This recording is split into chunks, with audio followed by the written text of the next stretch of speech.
অবশেষে সব জল্পনা কল্পনার অবসান, গুঞ্জনই সত্যি হলো। আবারও বিয়ের পিঁড়িতে বসলেন দক্ষিণী কুইন সামান্থা রুথস প্রভু। নাগা চৈতন্যের সাথে বিচ্ছেদের প্রায় ৪ বছর পর নিজের জীবনে নতুন অধ্যায় শুরু করলেন এই অভিনেত্রী। বিয়েটা হয়েছে অত্যন্ত গোপনে, কোয়েম্বাটুরের আধ্যাত্মিক পরিবেশে। আমন্ত্রিত ছিলেন মাত্র ৩০ জন অতিথি। কিন্তু পাত্রকে, তিনি কি কোনো সুপারস্টার নাকি অন্য জগতের কেউ? আসুন জেনে নেই পাত্র রাজ নিদিমুরুর আসল পরিচয়, কিভাবে শুরু হলো তাদের প্রেম এবং কেন এই বিয়ে নিয়ে সোশ্যাল মিডিয়ায় তোলপাড়। দিনটি ছিল ১ ডিসেম্বর ২০২৫ সোমবার। স্থান কোয়েম্বাটুরের ঈশা যোগ সেন্টার। আধ্যাত্মিক গুরু সদ্গুরুর এই আশ্রমে অত্যন্ত ছিমছাম আয়োজনে ৪ হাত এক হলো সামান্থা এবং রাজের। বিয়েটি হয়েছে সকালের দিকে আশ্রমের ভেতরের লিঙ্গ ভৈরবী মন্দিরে। চাকচিক্য বা জাঁকজমক নয়, বরং স্নিগ্ধতা এবং আধ্যাত্মিকতাই ছিল এই অনুষ্ঠানের মূল থিম। সামান্থা পরেছিলেন একটি ঐতিহ্যবাহী লাল শাড়ি, সঙ্গে ছিল মানানসই গোল্ডেন জুয়েলারি। অন্যদিকে বর রাজ নিদিমুরু সেজেছিলেন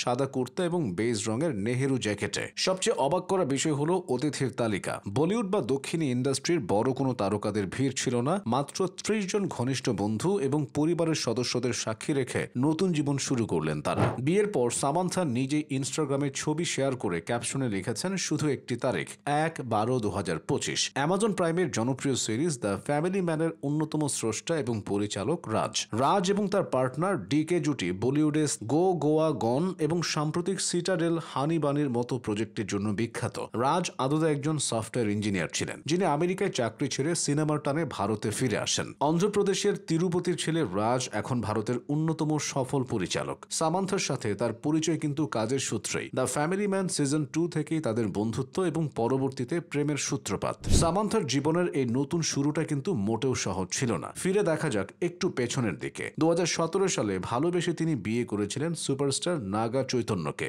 দক্ষিণের সবচেয়ে জনপ্রিয় পাওয়ার কাপল বলা হতো তাদের। কিন্তু ২০২১ সালে সেই রূপকথার সংসার ভেঙে যায়। বিচ্ছেদের পর সামান্থাকে নিয়ে শুরু হয় ভয়াবহ বিতর্ক। সোশ্যাল মিডিয়ায় ওঠে সমালোচনার ঝড়। কেউ বলেছিলেন তিনি সন্তান নিতে চান না বলে সংসার ভেঙেছেন, আবার কেউ কেউ তার চরিত্র নিয়েও প্রশ্ন তুলেছিলেন। এমনকি এমন গুজবও রটেছিল যে তিনি নাকি বিচ্ছেদের ক্ষতিপূরণ বা অ্যালিমনি হিসেবে ২০০ কোটি টাকা দাবি করেছিলেন। কিন্তু সামান্থা তখন নীরব থেকেও ছিলেন দৃঢ়। তিনি কোনো টাকাই নেননি, বরং নিজের কাজ দিয়ে নিন্দুকদের জবাব দিয়েছেন। সেই কঠিন সময়ে তিনি প্রমাণ করেছিলেন আত্মসম্মানই তার কাছে সবার আগে। ডিভোর্সের ঠিক পরই পুষ্পা সিনেমার আইটেম সং ও আন্তাভাতে পারফর্ম করে তিনি বুঝিয়ে দিয়েছিলেন তিনি থামার পাত্রী নন। ২০১০ সালে ইয়ে মায়া চেসাভে সিনেমা দিয়ে ডেবিউ করা সেই মিষ্টি মেয়েটি আজ ভারতের অন্যতম হাইয়েস্ট পেইড অভিনেত্রী। দ্য ফ্যামিলি ম্যান ২ এর রাজি চরিত্রে তার অভিনয় দেখে সমালোচকরাও স্তব্ধ হয়ে গিয়েছিলেন। এই সিরিজটি তাকে প্যান ইন্ডিয়ান স্টারের তকমা এনে দেয়। এরপর যশোদা, শকুন্তলম এবং কুশির মতো সিনেমাগুলোতে তিনি নিজের বৈচিত্র্য প্রমাণ করেছেন।